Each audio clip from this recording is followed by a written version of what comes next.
So you've already finished with the first two. So now we're going to be looking at 7.3. 7.3 is very important because it's one that we all know. I will go ahead and warn you, this one is intense. There is a lot of information that we cover in this section. If I were you, as you're listening to this, I would take notes or follow along in your book or something like that so that you can kind of, you know, get the information as you need it because it is very intense. It's a very intense section. So accepting social hierarchies as natural. So these ideology, right? This ideology of class that we have that people are above us, but we're blind to it. Like we don't know that there's someone behind us, even though we're keeping the person below us down. We don't really know how far the line goes up. So this ideology of class that exists in the United States is based off of our social position, right? And we really base it off of individual effort and achievement. That really is something that we talk about, right? Like we did say a few weeks ago that while the U.S. values itself as being a meritocracy, right, meaning that it's based off of merit, we do have things like racism and gender discrimination and sexual orientation discrimination and all of that kind of stuff that exists, right? But really, at the core of our ideology of the United States, even if we are in those situations of discrimination, we still believe that our social position is based off of our effort and achievement. That if I can just change society's mind, if I can just get this new job, if I can just save this much money, I'm able to achieve this next level, right?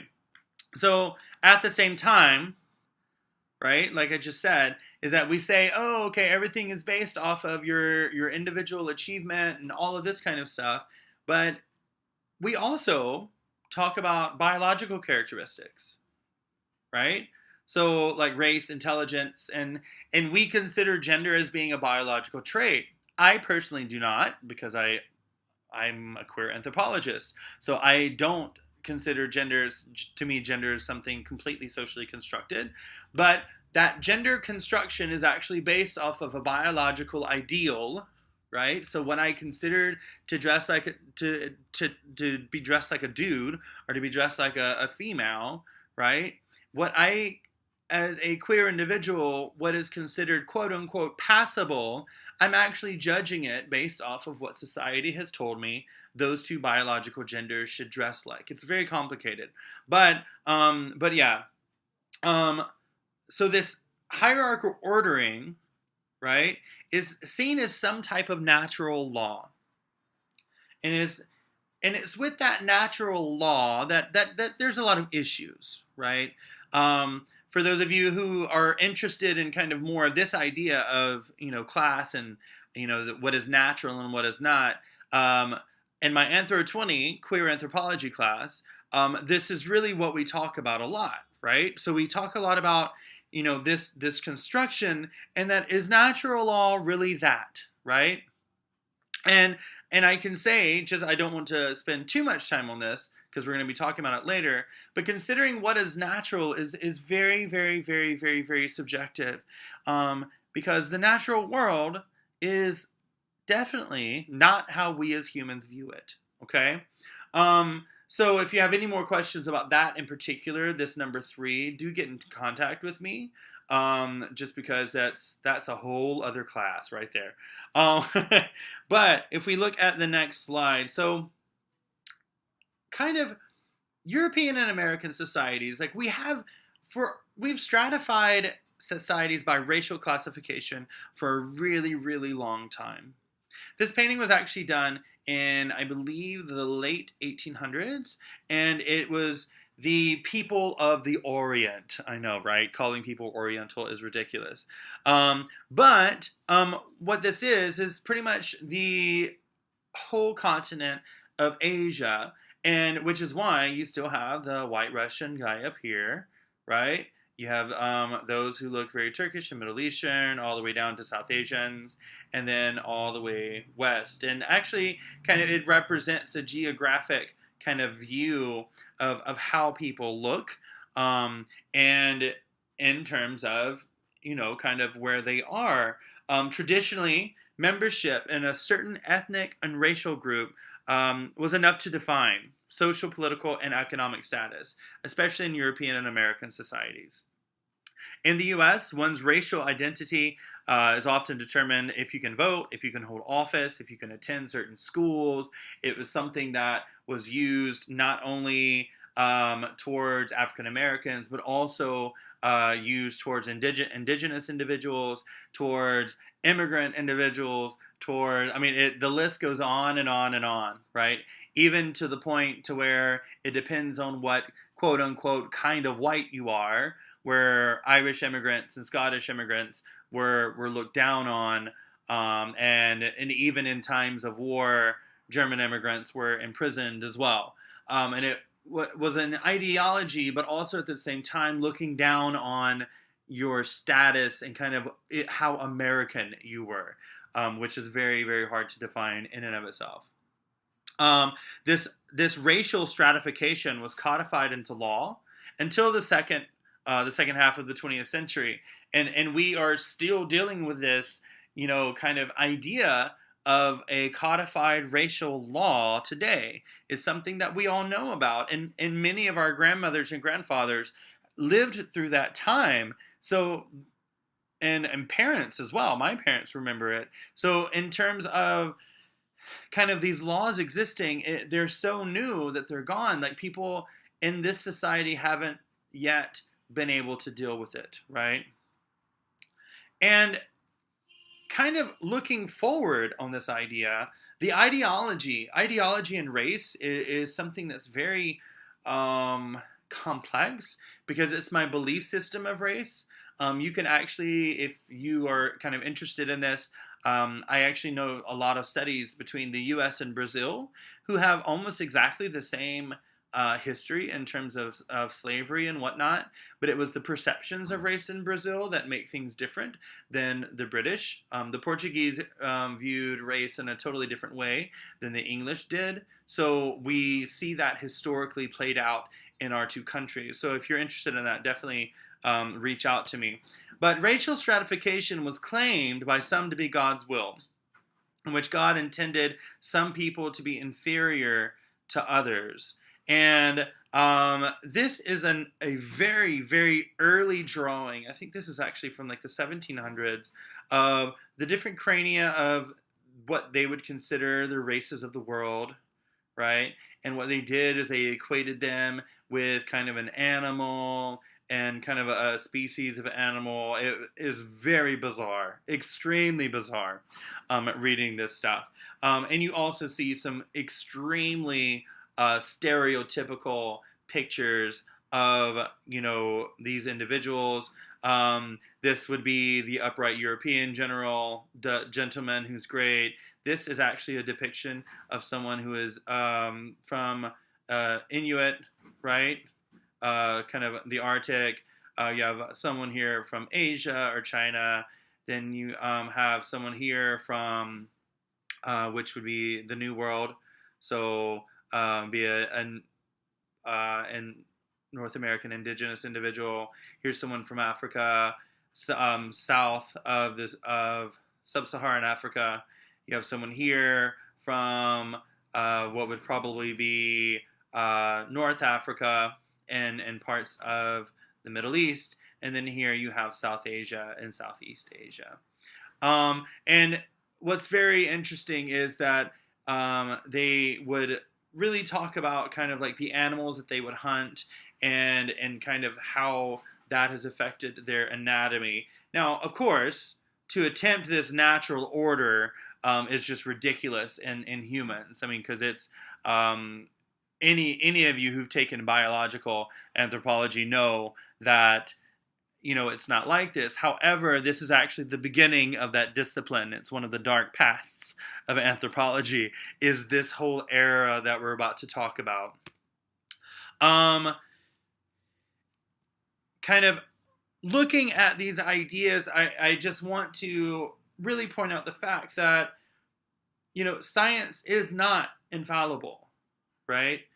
The natural order of racial stratification is something that science contributed to, and that science itself tried to develop, and we know that it's not correct, right? Science tried to tell us that intelligence has to do with skull size, that the color of one's skin is directly linked to what occupation you should have. And science was really the whole basics of what is called the eugenics movement. If you do not know what that is, definitely look that up. And a very important movement in our past. And to be honest with you, that's why physical anthropology, right? So this sub-discipline of anthropology changed its name to biological anthropology, was to try to separate ourselves from a discipline that we did not agree with. And that was heavily based off of racial study. So if you have any questions about that, also talk to me about it. But science really attempted to discover this natural order, and Samuel George Morton was really one of the first who collected a lot of human skulls, and he believed that intelligence varied with the skull size. So he claimed that white skulls, quote unquote, had a mean volume of 92 cubic inches, Native American skulls 79 cubic inches, and black skulls from America, Africa, and Australia measured 83 cubic inches. And he broke white skulls down further, saying that the largest, and by smartest, from inferring the brain size, were English and German skulls. Imagine that. Jews were in the middle, and what he called Hindus were at the bottom. So these were people of South Asia, and also not only in South Asia, but parts of Iran and parts of the Middle East. So pretty much the whole kind of belt that goes from kind of Babylon, and kind of like the Mesopotamian area, all the way down through the Hindu Kush into North India. And he believed this, right? He believed that this was objective scientific evidence that Northern European whites were biologically superior. Now remember that, Northern European whites. So he even thought that Spanish, Portuguese, Italian, Greeks, right, that were tainted by the Mediterranean.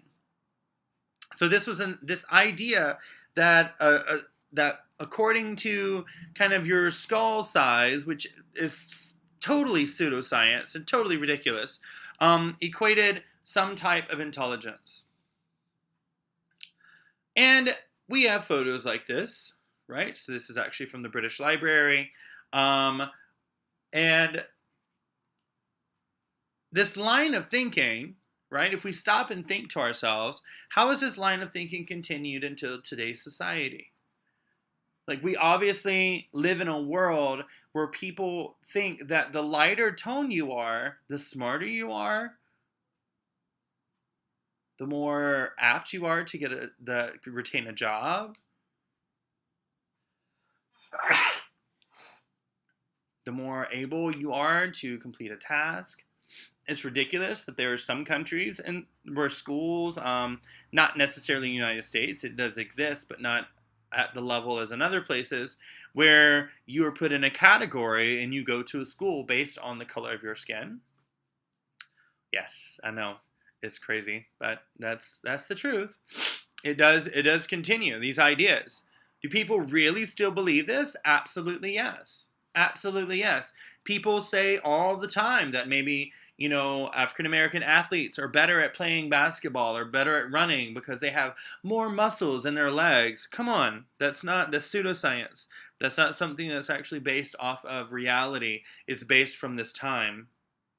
And, why do people still believe this? It really is hard to change when, as I said earlier, and what we'll talk about a few more instances throughout this chapter, is that science was believed to be infallible for a really long time, meaning that if I proved it scientifically, quote unquote, then therefore it is truth, and that truth is passed down. So think about all of those Facebook articles that we read about, ambidextrous people, and this proves of how you sleep, and all of us go to the doctors. I'm reading WebMD before we go.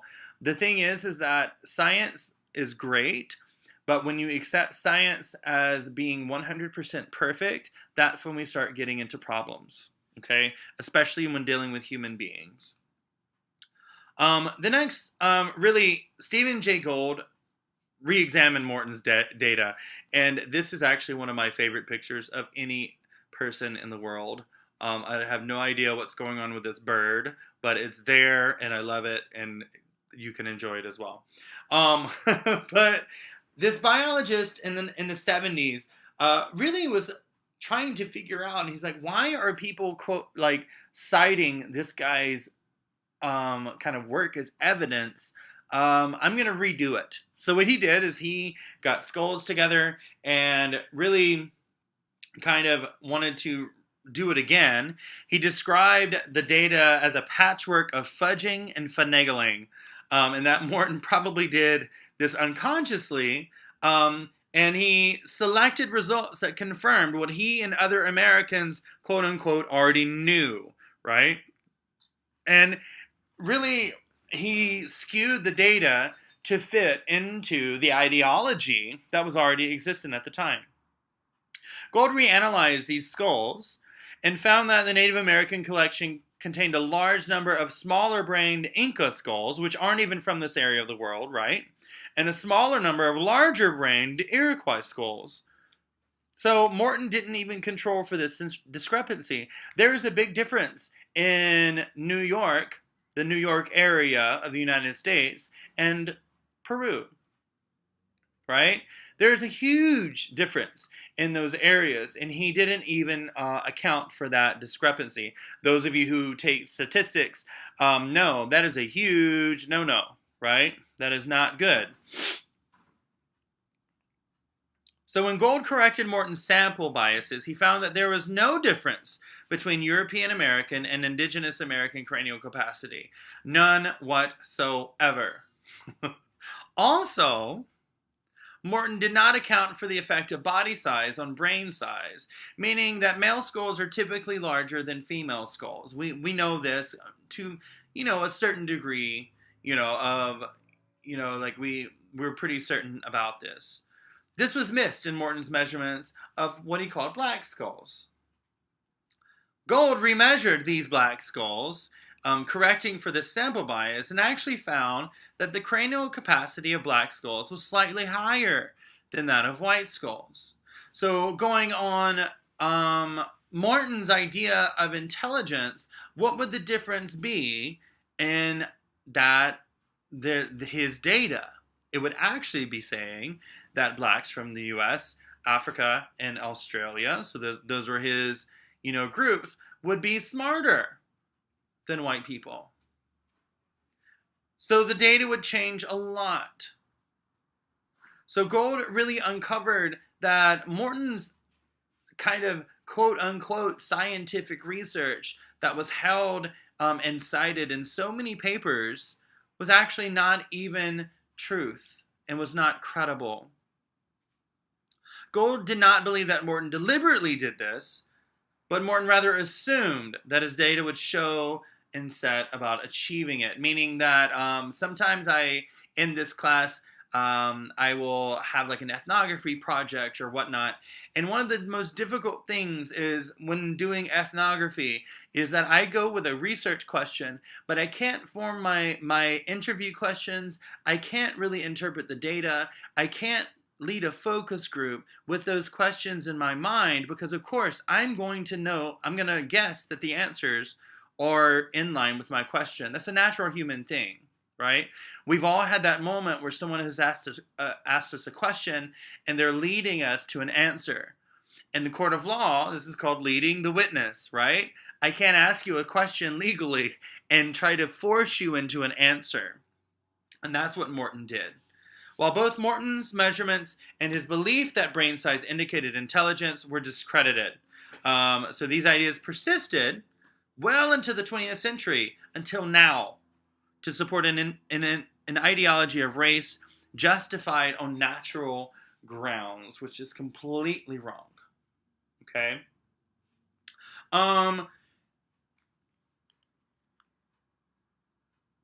Kind of the idea, this leads us into the idea of intelligence in general.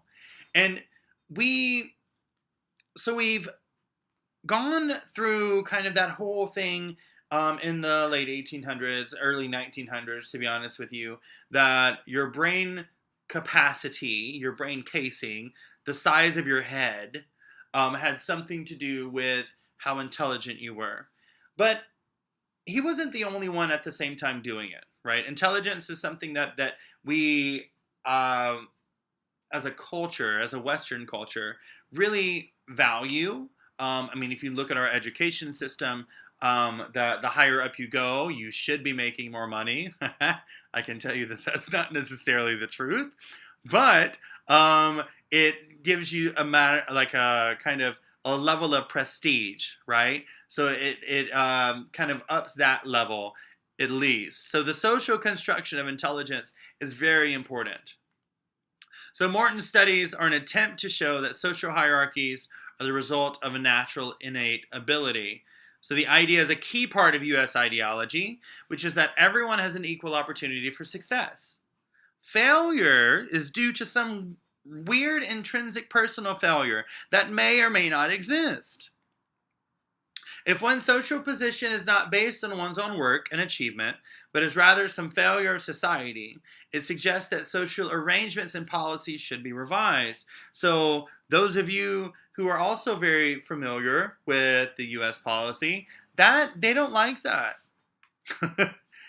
It is better to blame the individual than it is to blame the system in this country. So this would result in a loss of privilege for those who benefit from current policies. So if I am benefiting from the current policy of, let's say, going to certain schools and being able to get into certain schools, no matter how much I really show them that I'm able to complete the degree, if that is opened up for other individuals, then that is going to bring my privilege into question. So it brings this strong motivation to find ways to legitimize inherited privilege and blame the lower class itself for its position. This whole idea that if it's not, I have to believe that it's natural and it's something intrinsic of your personal failure, because if not, then really I have to admit my own white privilege.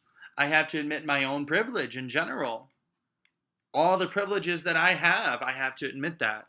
And that trickles down to where everyone has to start admitting the level of privilege that we really have.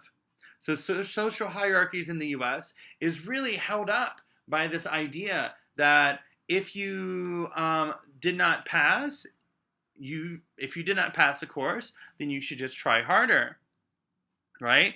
I've reached out to some of you and said, hey, what other things can we do? Because I understand that your ability to complete a certain assignment is not purely based on quote unquote how smart you are. There are many other things that come into play, right? So as your professor, I have to know that too. But this is where that whole idea really comes from. So the concept of intelligence allows for an ideology of class based on individual effort to persist. Because I believe that this kind of class exists, so if people accept that intelligence explains how well we do in life, then the idea is that people's rank in society depends solely on their ability, their own ability. Meaning that if you work at McDonald's, you're somehow less smart than someone who works at a coffee shop. Yes, San Francisco, I'm talking to you. Right? Ranking people based on what they do in the service industry. Just because you serve wine at a high establishment does not mean you're any better or any smarter than someone who works at a local bar. Okay? We have this idea that this ranking system exists and that it's somehow natural. Also, if it can be shown that intelligence is inherited, then we can explain why children of successful people are successful themselves, disproportionately to the poor.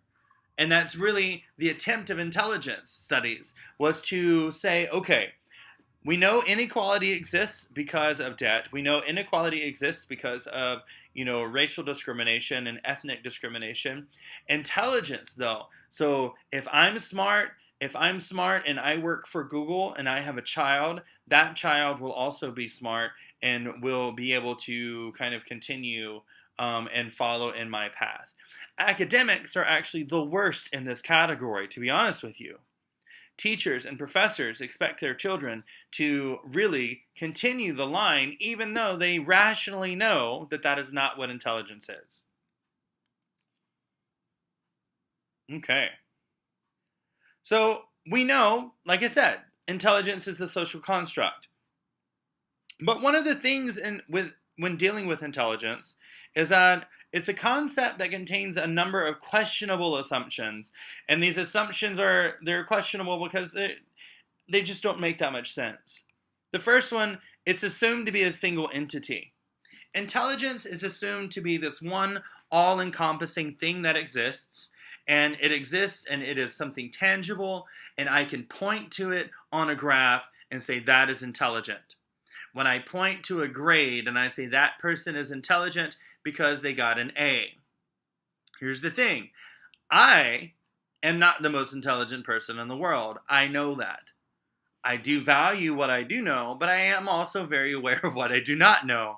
There have been many classes in my life where I only just learned how to manipulate and I turned in the answers that the professor wanted, and therefore I got a higher grade. Does that mean that I completely understood the subject? No.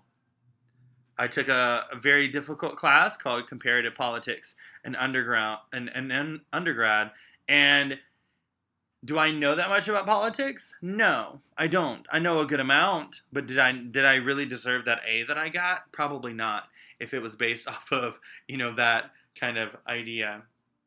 Also, intelligence is assumed to be measurable and unequally distributed in the population, meaning that I can measure this intelligence. Not only can I measure the intelligence, but I can measure the difference of intelligences between people.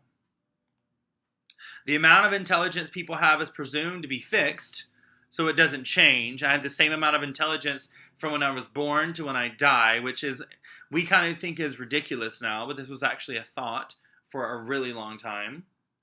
And a lot of people, when looking at their babies, oh, he's so smart, he knows where his foot is. Okay, that doesn't mean he's going to be a rocket scientist. Okay. Also, intelligence is presumed to explain the level of success people achieve in life. Oh, you have your own house in San Francisco, you must be really smart. Okay. And we all know of that situation where we socially were taught that if you have better things, somehow you're smarter than me. I've had many students that have reached out and said, oh, I can't write at this level because I don't feel like I'm smart enough to write at this level. And I'm like, no, that has nothing to do with your success. What you need to do is, give me the vocabulary in your own words, and that's what I'm looking for. I'm looking for concepts. I'm not looking for you to regurgitate things. Does that make sense? And then also intelligence is assumed to be largely inherited. That we are only as smart as our parents were. I love my parents. They're great individuals. Do I necessarily consider them the most academically inclined? Absolutely not. They have different forms of intelligence than I do, which makes Thanksgiving very fun to go home to. But we all know individuals that like our parents or our grandparents, where when I consider them intelligent in this, like, the modern way, probably not, especially if you grew up with, from farmers, but you also know that they have a different type of intelligence. While many, perhaps most Americans are likely to accept these ideas, right? they're not widely shared by other societies. So we have, obviously, navigators of the South Pacific learn to read wave patterns and wind direction and celestial constellations to navigate the ocean. They're not regarded as smarter, but they're good navigators, right? Even though if I were trapped on a raft in the middle of the Pacific, I would be screwed. There's no way for me to be able to figure it out without some type of instrument. I'm always amazed when people can do mathematic equations and stuff in their head. I have to use a calculator. That's just how it is, right? So this concept of intelligence being tied somehow to our social status is a very much thing in the United States and in a few other industrialized countries in the world. So the history of intelligence concept, we're going to kind of speed through this, but Galton, Pearson, and Spearman really provided basic ideas and experimental proof that led to the concept of intelligence as being fixed, right? These are really the three guys that solidified our modern take on education, and also the reason why when I send out a message saying your midterm grades are due, you need to catch up, everybody freaks out and starts turning everything in.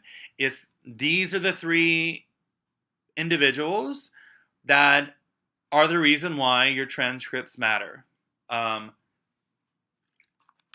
So we all know who to blame for this, right? So we have, to start off with Galton.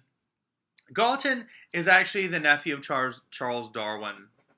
And a lot of people don't realize that kind of our idea of intelligence also comes from Darwinism, which in and of itself, those of you who've studied evolution, in a little bit more detail, know that it's not 100% and it's not, perfect by any means.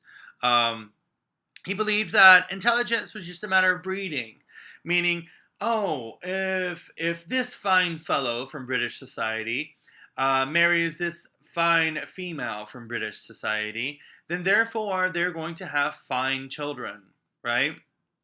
His study ignored the role of environment and totally didn't pay attention to that.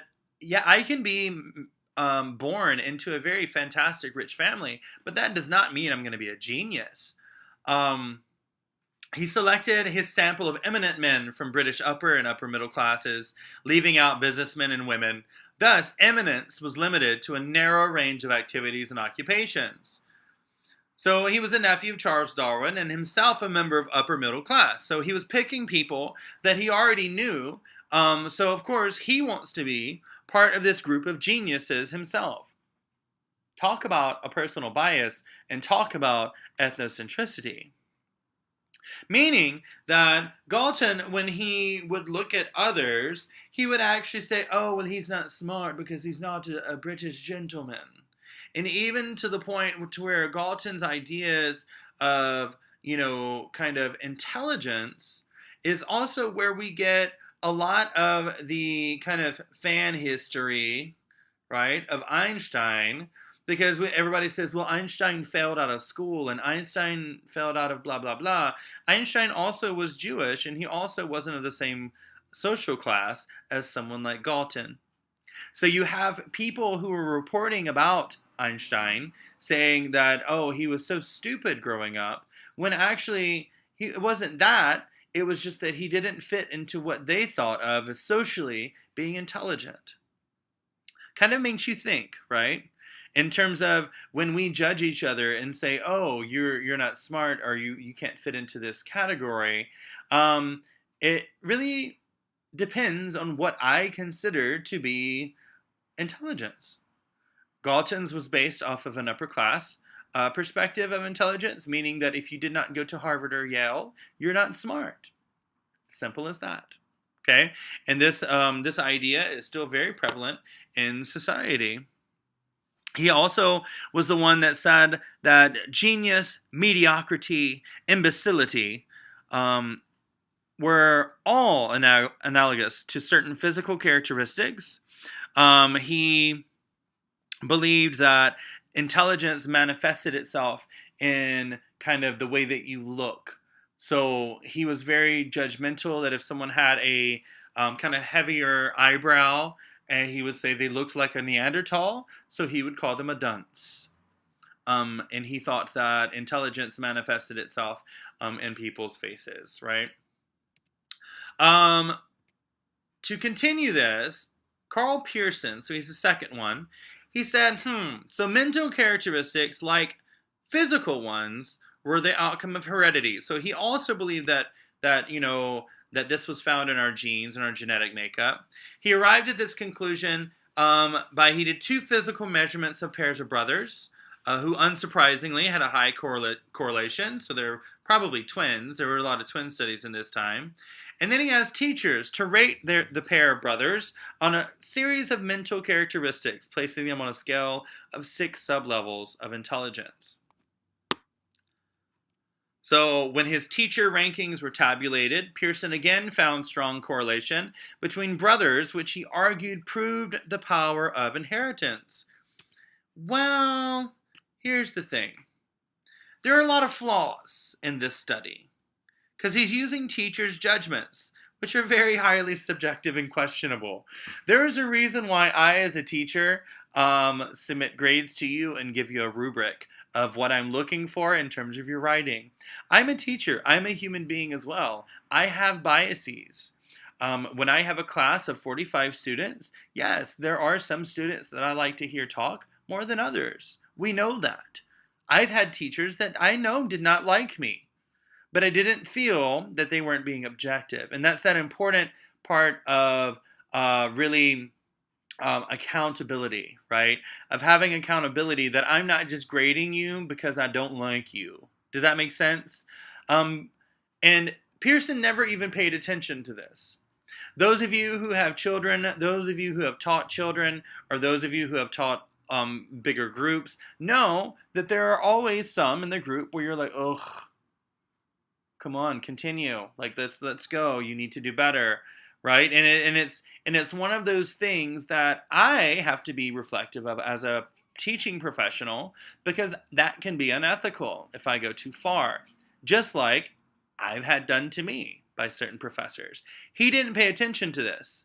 He claimed that his work showed that intelligence was at least inherited as physical characteristics, didn't pay any attention to the biases that maybe teachers have, or the biases that perhaps the two brothers were not disruptive in class, so the teacher gave them a higher score, or perhaps the two brothers may have been more disruptive in class and the teacher gave them lower scores. He didn't pay attention to that, so it wasn't very objective, and he was just relying on one person's idea of the entire study. Charles Spearman was the third one, and this is one that we really probably know more about, that we recognize more than Pearson. He wanted to know different degrees of correspondence between the performances of different kinds of tests. So Spearman was more interested in those who did well on geometry tests could be expected to do well on tests of spatial perception. There would be a low correlation to other tests, say of musical ability. For those of you who have taken this kind of like what occupation is good for you test, right? Where you go through and it asks you questions about, do you think that this would be, are you good at talking with people? Do you feel you're good at communication? Are you good at drawing? And that's that kind of 100-question test that just asks your skills. And what it does is it puts you into an occupation. Most of us have taken that before college. This is actually based off of Spearman. Okay, so Spearman said that if you perform well in one test and not on others, that's totally fine. But if there's a high correlation of all the tests, this indicates some type of presence of a general factor. He called this G. Right? And he suggested that this G factor underlay all mental operations. So if I'm good at everything, then that approximates my true intelligence.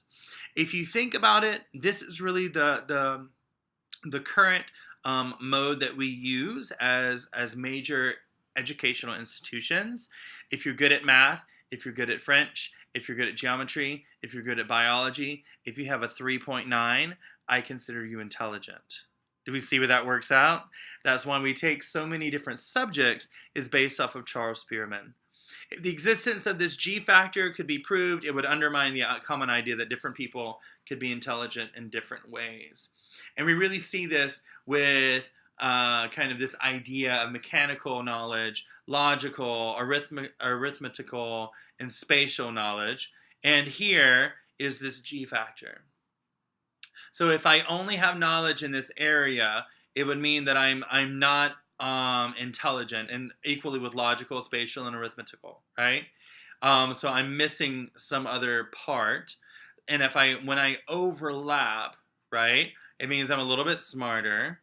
And then here it means that I have true intelligence. And we actually see this is really the kind of modern framework for having a transcript in general that I give to when I apply for a job, or when I am going to another school. And yes, you will have to give transcripts a lot of times for jobs that you apply to. It's supposed to show what my G factor is. Like, how well do I know all of these things put together? To kind of sum up this section, as in your book, as in this chapter, constructing stratification by gender, I really enjoy this as a linguistic anthropologist. Like, what, this stratification by gender is very interesting to me as a professional. The superiority of men over women has, like race and intelligence, been considered something natural. Even earlier, that the cranium of men, the crania of men are larger than women, or male. The biological male crania are larger than biological females, which to a certain degree is true, but there are also so many outliers in that, where there are plenty of biological female crania that are larger than male crania. So, and that's something that's accepted, right? That would equal intelligence. So the female body is, quote unquote, just designed for childbirth. It defines a woman's social position and their role as reproducers, even to the point to where in the early 20th century, the U.S. Supreme Court said that women could be barred from jobs that might endanger their reproductive function, meaning that you couldn't work a certain job only because it was harmful to your reproductive capacity.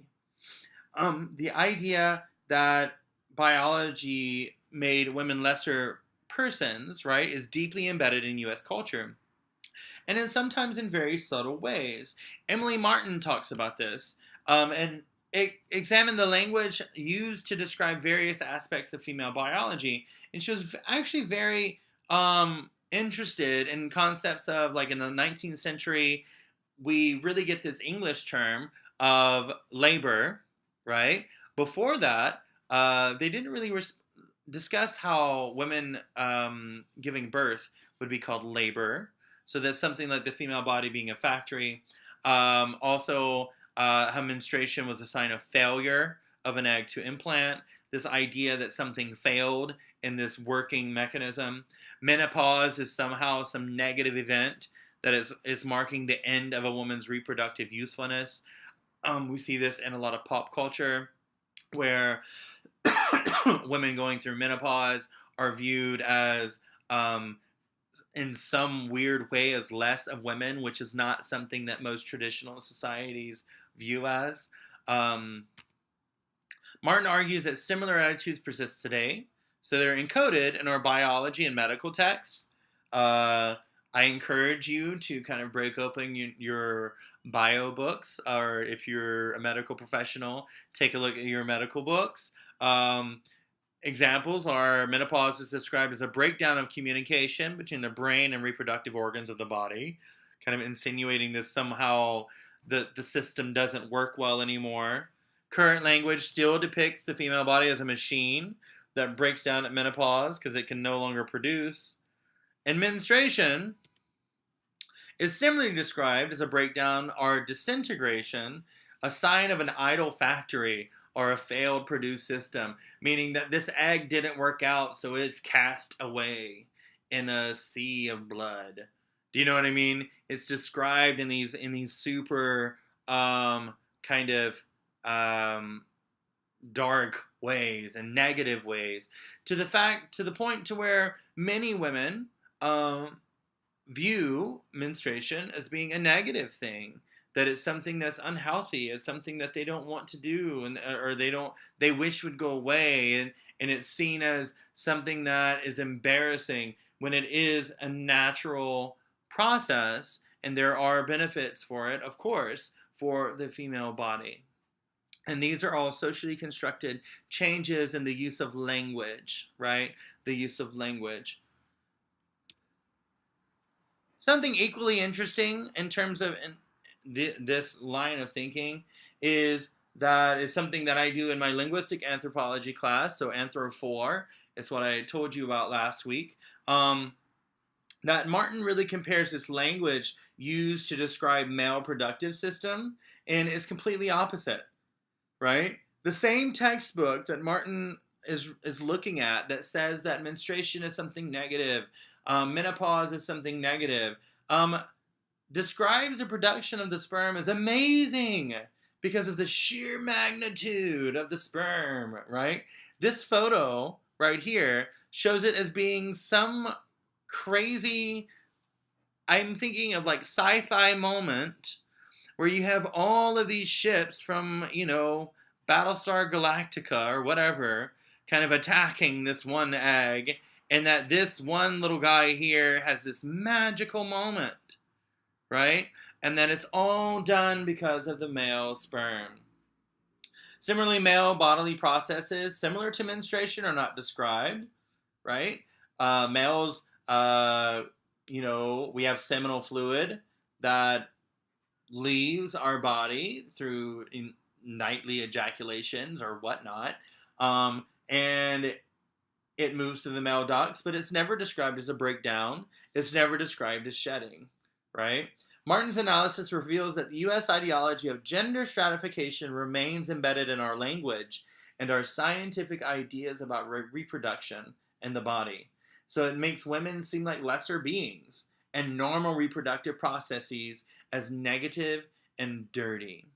So I want you to think about these things, of how we use language, right, and how we use kind of this ideology to accept these social hierarchies as something as natural, when categorizing is a natural human thing, but me putting a hierarchy of which are more important than others, that's something that we have the brain capacity to kind of go against. Okay, so be thinking of these things as we continue in our chapter.